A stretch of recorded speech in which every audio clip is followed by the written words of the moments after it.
What's up, guys? So here's this lake that we're on, small little reservoir, and we're going to be kind of working with the Native Titan Propel 12 and basically just kind of going over a few of the features and obviously doing a little bit of fishing like I said before. So before we begin, I think it's really important that I have a co-angler with me.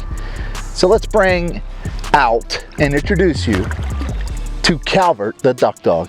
Cal! Hi, bud. Come here, buddy. Come on.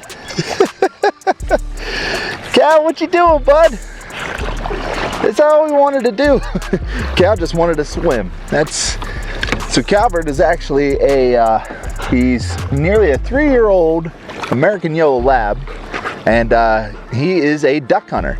And I love the duck hunt, and of course you guys are going to be seeing me duck hunt out of this boat. But in the time being, obviously it's not duck season. We're gonna go ahead and do a little bit of fishing. He loves to lick bass, so let's see if we can get him to lick some bass today. Get back. Good boy. Thank you. All right, guys, before I get into fishing, I'm gonna talk a little bit about the Native Titan Propel 12. Now, I'm gonna kind of go over some of the features from the bow to stern that you guys might find a little bit interesting. But this is the Native Titan Propel 12. It's a 2022 boat from Native Watercraft. Now, starting at the bow, you've got an amazing little ergonomically designed handle that allows you to easily cart your kayak down to the launch. We've got 2 rod holders up at the front, or I should say rod tubes, that you can place the tips of your rods in to protect it.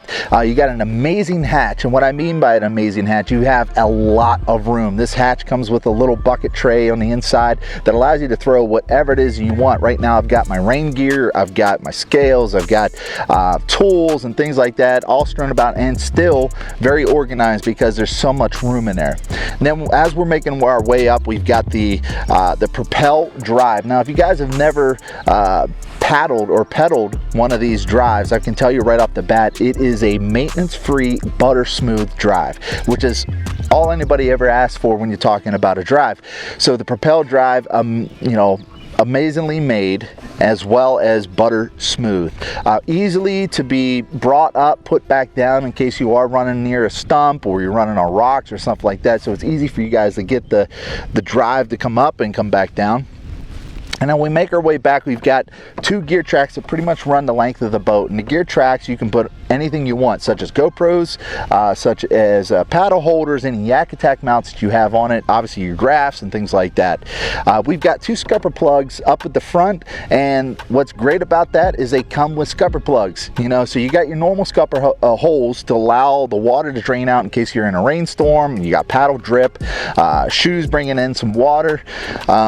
It's really important to obviously have scupper holes, but also scupper plugs so you don't allow water to come up into the kayak. And then we make our way back. This is probably one of my most favorite features of the Native Titan Propel 12. This seat in itself, look how high I sit up. So as I'm sitting up, I'm not up so high that it feels like I'm toppy-turny, but it is high enough where I can kind of scan around and I can see stuff. Maybe if I'm fishing a tournament where I'm going to be fishing beds and things like that, I can see the beds a lot easier from up here. And of course, seeing any fish that might be coming by, the landscape and the land, looking down and seeing that there's might be grass below you, whatever. This seat allows you to see that because you're up so high, and that is super important for me and being able to fish really well. Also, it's extremely comfortable. Now I did add a Thermarest lumbar support back here, which you know, that's up to you if you want. I just had it, might as well use it. Now below is a huge option to put plano boxes, some of your tools such as your pliers, scissors and things like that. This base of this seat is so open and so wide that you're able to throw whatever it is that you want. I could probably bring most of my Plano 3700 boxes and place them underneath my seat. And then as we make our way back, as you can see, I've got the Native Watercraft sidekicks, and these things are I mean, they are exactly what I've ever wanted.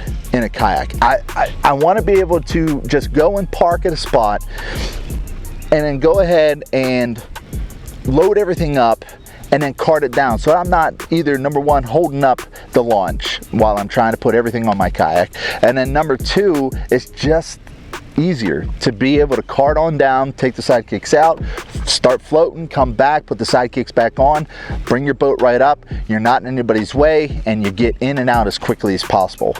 And then also, we've got in the back an amazing amount of room. As you can see, I got my buddy Calvert over here.